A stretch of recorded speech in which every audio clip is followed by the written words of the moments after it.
चलिए, आज के इस विश्लेषण में संबलपुर स्टेशन की चुड़ैलों के रोंगटे खड़े कर देने वाले रहस्य को सुलझाते हैं। रात के 3 बजे का सुनसान स्टेशन, डरे हुए यात्री किसी कीमत पर ट्रेन से उतरने को तैयार नहीं।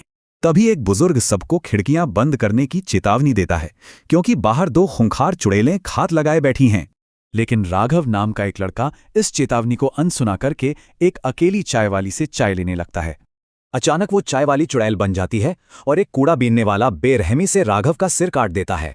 इस खौफनाक घटना को समझाने के लिए वो बुजुर्ग 2 अनाथ बहनों की एक बेहद दर्दनाक कहानी सुनाता है। रीता और सीता नाम की ये दोनों अनाथ बहनें शहर जा रही थीं ताकि उनके चाचा उन्हें आसरा दे सकें।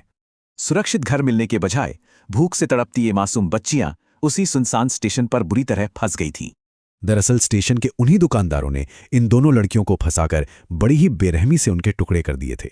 इसी दर्दनाक मौत ने उनकी आत्माओं को भ्रष्ट कर दिया और वे प्रतिशोधी चुड़ैलें बनकर अपनी ही मौत दोहराने लगीं। लेकिन यहाँ एक रोंगटे खड़े कर देने वाला सवाल उठता है कि आखिर इन मासूम बच्चियों की हत्या किसने करवाई।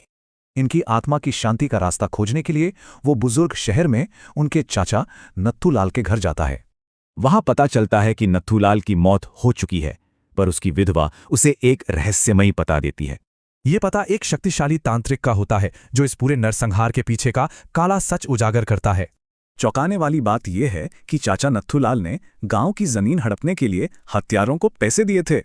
जब नत्थूलाल को पता चला कि उसकी भतीजियां खूंखार चुड़ैलें बन चुकी हैं, तो खौफ से उसकी मौत हो गई। ये पूरी सच्चाई जानकर वो बुजुर्ग और तांत्रिक रात 3 बजे स्टेशन पर उन चुड़ैलों का सामना करने पहुंचते हैं।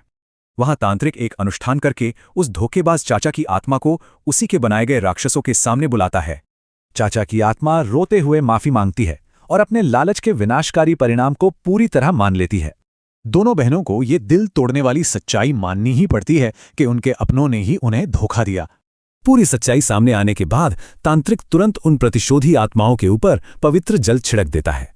श्रापित आत्माएं जल जाती हैं और उन्हें इस अंतहीन बुरे सपने से हमेशा के लिए मुक्ति मिल जाती है। ये दुखद कहानी दिखाती है कि अपनों का धोखा असल में कितना दर्दनाक और विनाशकारी हो सकता है। चाचा के लालच को देखते हुए ये सोचना पड़ता है कि इस कहानी